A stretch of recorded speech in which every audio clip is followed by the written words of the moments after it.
All right, well, if you liked this past week's message, I don't know how you couldn't. If you need more from this past week's message, knocking through the no, I brought the pastor back so that we could have week 2 of Run It Back. Walk it out. So here you go. All right, babe, we have to talk about this sermon, Knocking Through the No. This was one of those sermons that for me, I did not fully understand it until I went back and I looked at my notes and I was like, holy cow, there was like so much depth to just even the handle of the door. Because you start off with this, you take us to Revelation 3:20, which is like classic ask Jesus into your heart verse. You know, the verse where it says, here I am, I stand at the door and knock. And I mean, that was what it was for me because I grew up in church. And to me, that's what that verse meant was, will you let Jesus into your life? And you give us this title, Knocking Through the No. And I'm thinking that it's like me being persistent. And by the end of the message, I was like, oh, it's God knocking through my no. And how you took this Revelation 3:20 and you took us to 2 Kings and the Shunammite woman, which is one of my favorite stories in the Bible. And so like, let me just start off like, how did you arrive at even just the title?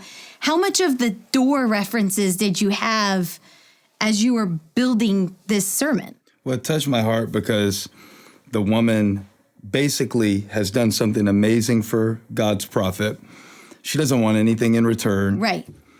And he calls her and says something to her that touches such a tender place in her heart. And she's standing there listening to him prophesy that she's going to have a baby. Right. And I was drawn to the phrase, about this time next year. Right. He tells her, about this time next year. This is 2 Kings 4:16. Because what a brilliant thing to talk about at the beginning of the year. Well, we're thinking about that in the new year. And I'm thinking about all the people who are thinking about this time last year. Right. Things that they said they were going to do or wanted to see. And maybe some of them have come to pass or maybe some of them haven't. But we're all kind of thinking like a demarcation line in our life. Yeah. This is where I want to be this time next year. All right. And even if we're not thinking that way, that phrase got my attention. Yeah. But then when I read where the woman in verse 15 was standing in the doorway and the prophet says, about this time next year, you will hold a son in your arms. I'm like, that's the picture of faith, is standing in the doorway. And then I realized that the doorway she was standing in wasn't even there until she built a room for the prophet. So the whole thing to me became this domino effect of something that the woman did just because she wanted to do something for God and for the prophet. Yes. And then something that God wanted to do for her. But the most striking thing is, as she's standing in the doorway, which could be a picture of you trying to decide whether to go forward into a new habit or to go forward into a new journey or to go forward into a new step of faith that God has called you, or to go back or to stay where you are, right? This doorway image, we all can relate to like, and you know, the amazing thing is that she refuses to receive what he's speaking to her. Right. She says no. She's like, no. No, don't say that. Yeah. Well, first she says, I'm good, I don't need anything. And then he says, about this time next year, you're going to hold a son in your arms. And she goes, don't mislead me. Yeah. In other words, don't get my hopes up. Right. I don't even want to think about it. Yeah. And I know a lot of people who feel that way about certain areas in their life. I don't even want to think about being free because it just brings up the pain of the fact of the bondage or the addiction that much more. Yes. I don't even want to think about having a healthy relationship in my life where someone loves me because it brings up all of the times that I thought I had that and I didn't. And so the fact that she says no, she literally says no. Right. No, please, my Lord, don't mislead me. And then still has a baby. How it didn't stop God's promise in her life. Right. I loved how you said that. You said she didn't have, there's nowhere in the scripture where it says she had the faith for the baby. Yeah, and you see the same thing almost with Abraham and Sarah where they believed God, but there was never a moment that you saw where they perfectly accepted and received what God spoke. This is what I wrote in my notes. I said, you don't have to have the faith for a baby, just the faith to build a room.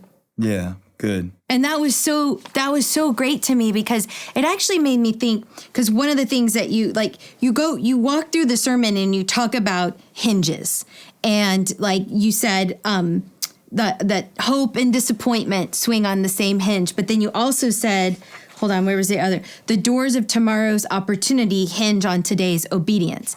And it made me think about, because you were talking about how she just had this inner compulsion to do something for the prophet. It wasn't like she was trying to get something from him, or she wasn't trying to get a baby from him. She just had this inner compulsion. And it made me think back to, because as I was looking over my notes, I was like, all right, so when was a time where I had a small act of obedience that turned into something bigger? Yeah. And I was thinking about the time in my life where we had 2 little boys at home, and I had helped obviously the first several years of planting Elevation. I was like really involved and taking notes in every meeting, and helping with the children's ministry and the background vocals and everything. And then by the time we had 2 kids, it was like I needed to stay home and take care of our kids. And I felt really left out. Do you remember that? Oh. And of course. And so I remember, as I was thinking through this message, I remember having this feeling of like, I feel left out. I want to do something. I want to be a part. I want to have a bigger role. And I remember God just speaking to me and saying, why don't you just start an e-group? And it was such a small thing. It wasn't a role or a title or a position on our staff. It was the very thing that we were just asking everybody else to do. And so I started this e-group. And what was so special for me was last week, a lot of people know that you have a book coming out. I'm so excited. Do the New You. You can pre-order it. And last week we got to record e-group studies for our entire church. And when you said this, like this small inner compulsion that she had led to something bigger, I was just thinking how I led an e-group in our home for, 8 years. And here I am, 15 years later, and I'm leading an e-group study for our entire church. Yeah. And there was so much. I think my favorite thing that you said was, it's a privilege to obey God. You said, God has options. He doesn't need our favors. Mm-hmm. And that just really, it kind of challenged me because it's like, oh, wait, God has options? Mm-hmm. He doesn't need me? I thought God needed me. God doesn't need me. He has so many people. It's a privilege to obey him. But when we do, it's like, it just opens up this door to so many of the things in our life that we thought were dead. One of the things God has to do is heal our heart and heal our will in order to create space for what he wants to do next. Because, just like in the passage, we're talking about a woman whose womb was unable to produce a child at that point. Right. And the Bible gives no detail how many times she had tried. And I don't really want to talk much about this because I think it locates the message too specifically in a physical miracle, which is having a child. Right. And that may be the application for somebody. But for most people, there's so much more to it. It's kind of like a metaphor for, this woman having given up on something in her life, and how many times in my life that I have given up on something that God wants me to experience, either because, I wasn't patient and waiting for it, or in the process of conjuring up my idea of what God wanted to give me, I just made up my own idea and called it God's will. Right. And then sometimes God will come back around at a later point and say, now I'm ready to do that thing that we talked about. And your response will be, it's too late. Yeah. Or I've already been down this road. Yeah. I can't go there. I want to get real practical because I think for a lot of people, we're knocking to use my phrase from the thing, I said that God keeps knocking through the no. I think a lot of people would like to know, well, what does that mean? Well, what I'm trying to get you to see is that God's promise is more persistent than you are. Wow. Which means that when God really wants something to happen, God is going to arrange and orchestrate things to make that happen. And in this case of this woman, he moved on her heart in some way that she would build a room for the prophet so that he would be lying there one night, so that he would say, you're going to hold a son, so that the woman would have a son. Even years later, if you keep reading, when the child got sick, right, yeah, God gave a miracle so that later, this is a whole story that goes all the way to 2 Kings chapter 8, when there was a famine in the land, the lady came back with the son who was her miracle in front of the king, and her land was restored. I know I just covered a whole lot That's and a lot didn't do a of good job Bible. explaining it.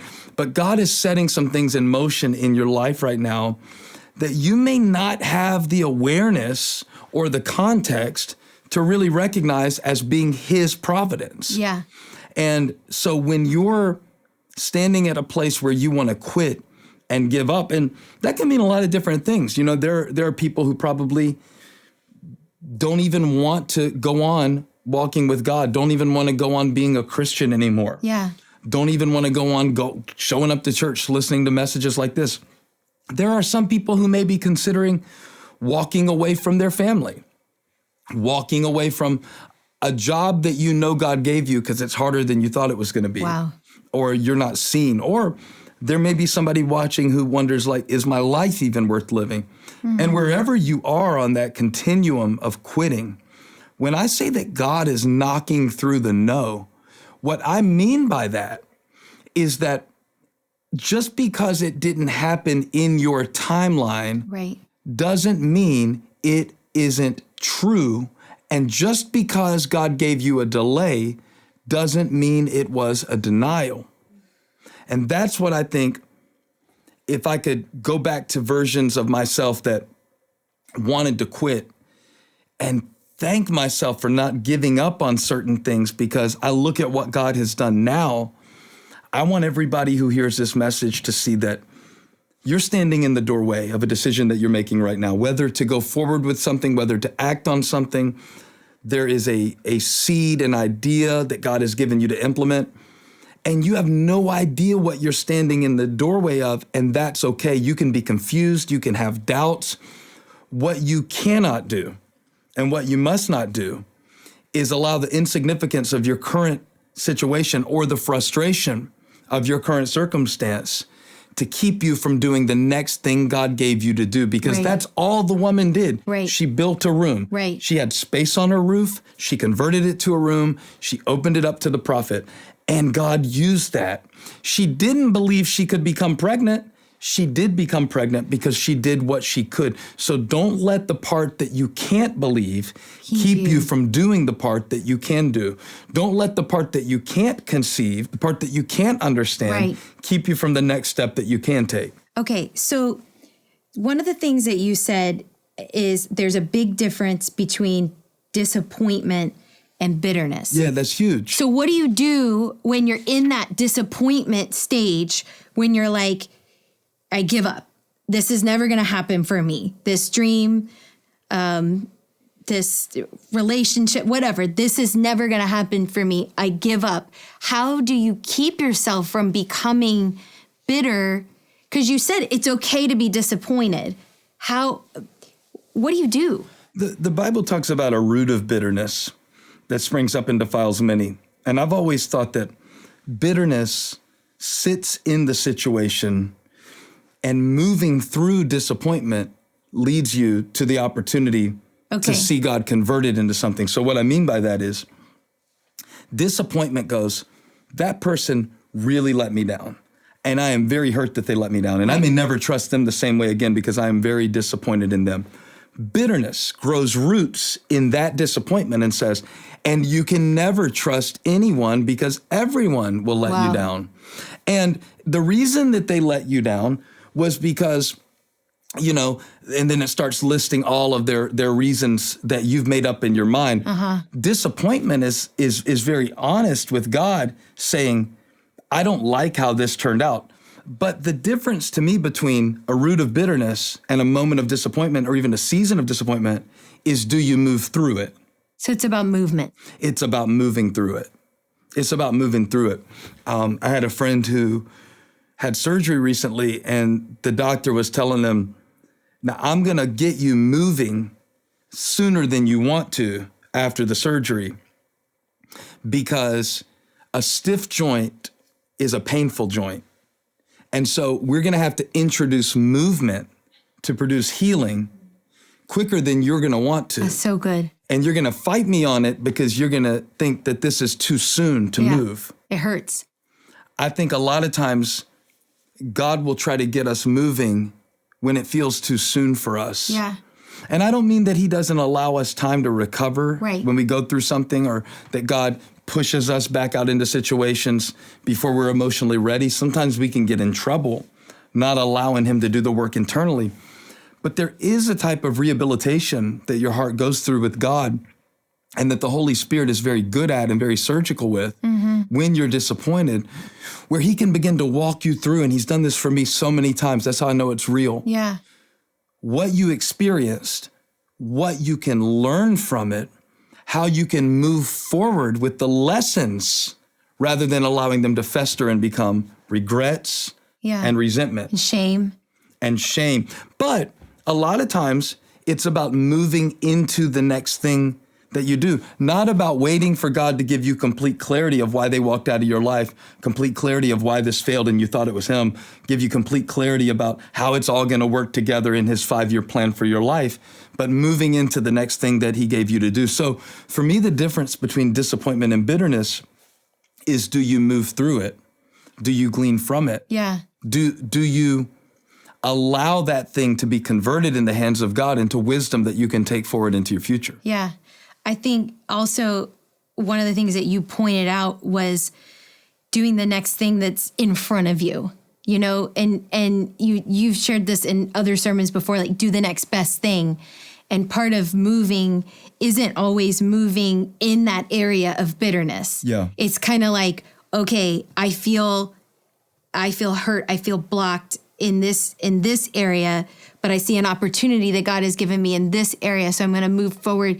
Don't you think that's what she did when you said she went up and made a room on the roof? That's why you were saying when we were walking over that the sermon is kind of meta, because what I was trying to communicate in my sermon is there is always a place that God can move in your life, right? And in this particular case, we've got a physical situation with a physical woman's womb, and she's becoming pregnant and giving birth to a physical son. And that's connected to a physical room she made on the roof of her house for a prophet. But they weren't connected. Well, let me say this. Okay. All of those things that I just said physically to me are very symbolic as well. Okay. Because her making the room on her roof was not a chess move so she could get a baby. Right. And a lot of times when we're playing chess with our life, if I do X, Y, and Z, this will be the result. That's where our bitterness kicks in. That's like a recipe for disappointment. It's a recipe for disappointment because I took my kids to piano and they don't even play piano anymore. Or I raised my kids right and they turned out wrong. Or I invested so much in that ministry and that pastor disappointed me. Or that group of people ended up leaving and now we don't even have the same friends. Or I went to college and I majored in this and I can't even get a job in it. Because what you're doing is you are playing chess with your life instead of what I think is so important in faith, to leave room for God to do what you didn't even ask him to do, which takes space and time. This is so And good. the two things that have to be removed from the equation, I heard one guy say that if you remove these two things from the equation, you will never be disappointed again. You ready? Yeah. Time and pride. Wow. So let's take those two. Okay. If you remove time and pride, you won't be disappointed. Time is, God is going to use this, or God is going to produce from this. What I reap, I will sow. But I don't have a specified timeline on how God is going to bring that back around. Right. Some of the things that I sowed for in my life, a future generation We'll see. Some of the things that I sowed for in my lifetime, somebody else that's not even connected to my family will be blessed from, but I still trust God to use it. I remove the element of time. I remove the potential of disappointment because I know that seed is in the ground. Right. It's doing what it's supposed to do. I've done what I'm supposed to do. Yeah. I'm peaceful about that. I'm cool with that. I'm content in that. That's the element of time. The element of pride is that I would think that I know how it's supposed to turn out anyway. Yeah. That I would think I know the exact purpose and schedule of my life anyway. And this is where I struggle because I am a pragmatic person. You don't lead a ministry like this without factoring in practical factors. Yeah. So much of our growth in the ministry has been through me scheduling and Planning. creating synergy Yeah. with different seasons, and let's launch this here, and let's see if we can get this to coalesce with that. Strategizing. And let's bring these elements together. And all of that can start to make you feel like, if you're not careful, that my strategy Yeah. is producing these supernatural results. And while the strategy has its place, one thing that I've had to learn over and over is that there will be a failure rate on a certain number of things that I try and expect. All of that is part of the process of producing the blessings that we'll see. So to let go of pride in the equation is a little bit more difficult, I think. Time is hard to let go of too. But pride is saying, maybe what I wanted and what God wanted to do aren't the same things. And maybe God has something different in mind. And maybe God is going to work this and use this differently than I intended or expected. Right. And you call that pride, that sounds a little harsh, but that's really what it is, because it's me thinking that I know what God should do. Yeah. And if I take my pride out of the equation, and if I take time out of the equation, Me thinking what I should do, what God should do, and when he should do it. Yeah. If those two things are out of the equation, then I'll still be disappointed, but I won't become bitter, and I can move forward. Because the disappointment is more of like an impatience, like you're waiting. The disappointment is impatience, but I don't think disappointment is a sin. Yeah. I don't think that you should beat yourself down because you're disappointed. I think that the sin and disappointment comes when you start telling God that because I didn't get what I wanted, I am not going to follow in what you're speaking next. Right. I'm going to start withholding pieces of myself from the assignment that you've given me because I was disappointed. And if I'm doing it for God, like the woman was building the room for the prophet, if I'm not doing it for a certain outcome, but I'm doing it for God, then the outcome is in his hands. Right. I feel like as you're talking, I've had so many moments in my life where I was disappointed, but those moments of disappointment were actually moments that drew me closer to God, because I was in a place where I was like, okay, God, this is not how I thought it would turn out. And like, this is, I thought I did what you told me to do. I thought I was doing everything on the right schedule, and here I am. Yeah. But it's almost like I can almost feel, there was this one particular season, and we've had several seasons in our lives where I've felt this way, but I can almost feel myself just like sitting on the couch and just going, this isn't how I thought it was going to be. But I also can feel, like, even as we're talking right now, I can feel the presence of God in that moment. And I think that sometimes it's almost like those disappointing situations are there to sort of draw you into God. Because like you said, pride, if everything went the way that I thought it was supposed to go, I wouldn't even need God in it. Yeah. Where's his place? Yeah. So I feel like that goes back to the idea of disappointment being a door or a dead end. Ooh. And that comes to our response. And when it becomes a door is the moment that you allow the thing that you thought was supposed to happen to die. Yeah. So something else Can come up. can come alive. Yeah. And I know a lot of people would be shocked to hear us talking about disappointment if they followed our journey because, God has been good to us. Yeah. And you and I have nothing to complain about. The way that God has blessed our ministry and our lives and our family, it probably would be shocking for somebody to sit and go, wait, I watch Holly on Instagram. She seems happy. What is she talking about disappointed? She has an amazing husband. True. That was Good a looking. joke. That part was for funniness. But and she even has a dog now. And so what are you disappointed about? And what I think we can learn from the woman in 2 Kings 4 is that when it describes her, it says she was well-to-do, and that's referring to her financial status. Yeah. But it also has to do with her reputation. And she was a woman that nobody would have really seen as disappointed. Yeah. And some of the people that we think, if I could have their life, man, if I could just, if I could be a size 0 like her, if I could wear anything and it looks that good. If my kids acted like that, there are a million ways that we can do this. And I'm using female examples, but with guys, I think we envy each other's not only personalities, but achievements, accomplishments. Right. Maybe even sometimes we envy the way somebody else seems to be able to do something so easily that's so hard for us. Right. And if nothing else, I want to encourage you to know that everybody that you admire has an area of their life where if you could see it, if you could see the part of their life that is empty, it's just as painful as your empty place. Yeah.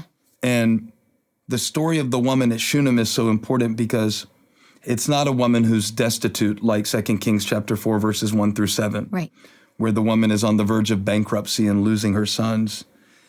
This woman's default position is, I'm good and I've made peace with the way my life is. And then God disrupts that and gives her something she's given up on. The challenge, Holly, for me to preach a message like this is that there may be things in your life that God says, you know what? I want you to leave that desire now. That was a desire for your life. You're 57, your dream of playing in the NFL, you just need to enjoy fantasy football because that's all that this is going to be for you. And you can really, really work hard on your fantasy team, but you're not going to the league, right? We all know that there are some things that we need to go, okay, I need to grow up, I'm paying a mortgage now, I'm not going to try out for The Voice. That's just healthy self-awareness, right? That's really funny. And when I preach this message, I'm terrified that I'm going to get an email from somebody, Pastor Steven, I'm 79 and I'm going back to college. I always wanted that degree. It's no, you don't need the degree. Do an online thing. Here's my point, though. It's not about a certain thing that maybe we would categorize as my dream. It's about a certain place that God wanted to locate inside of her. Uh-huh. And he wanted to locate that inside of her, I think, having more to do with her faith. It wasn't about necessarily the thing. He was trying to express himself to her in a way that would be so tangible, so he gave her a son. And I think it's good for us to keep certain dreams alive and let certain other dreams reincarnate, as we say. Yeah. But I think the thing we can never give up on... I really like that. What, you're a Buddhist now? Reincarnation? Maybe so. I like the idea of how you can have a dream that looks like something different later on. Well, I definitely believe in creative reincarnation. I've seen it too many times. I've worked on something creatively and it seemed like it failed. Right. And then it came into a song later. It came into a book later. It came into a sermon later. I've definitely seen that in your life. It came into a staff teaching later. I apply the same thing to my life. And that's my nothing is wasted mentality, that in my healthiest days, I believe that God is using everything. Right. But it is a letting go. And that's the beauty of this text to me. She said, no, I don't believe what you're saying. And then she became pregnant. Mm-hmm. It gets us out of this mindset that says that God is always limited to what we do and what we can conceive and what we can think of. And it helps us realize that God's promise is persistent, that he knocks through the no. He knocks through our no. Right. Even when we've stopped knocking. Yeah. You know, the Bible says, ask and it'll be given to you, seek and you'll find, knock and the door will be open to you. For everyone who seeks finds, everyone who asks is given, and everyone who knocks, the door will be open. Sometimes, and then there's this moment where we see a woman and she's not knocking on the door asking God for a baby anymore. Right. And then God knocks. Yeah. And I love that picture of God for my life, that he's still trying to find ways to use me. He's still trying to find ways to accomplish his purpose through my life. Not so much about what I can get from him, but that he still has something for me to do, that he still has relevance down the road ahead of me, that he still has significance for the words that I'll speak, for the ways that I can love my family, for the ways that I can use the gift that I have to glorify him, that he's not done with me. And that would be the simplicity of this message, is that God is so committed to his purpose that he will knock through every no. And picture this wrecking ball of God's grace, this wrecking ball of God's purpose, just knocking down the walls you've put up and just coming through anyway and going, no, I'm not going to accept your resentment. I'm not going to accept your bitterness. I'm doing a new thing in your life. And if people can take that away from this message and this woman from Shunem, I think it'd be life-changing. It is life-changing. And thank you for how much, I don't know where all that came from, but thank you for sharing it with us. Thanks for talking about it with me. Okay, I have another question for you. Any hints on what's coming this week? No. Knock through the no. I'm going to keep knocking.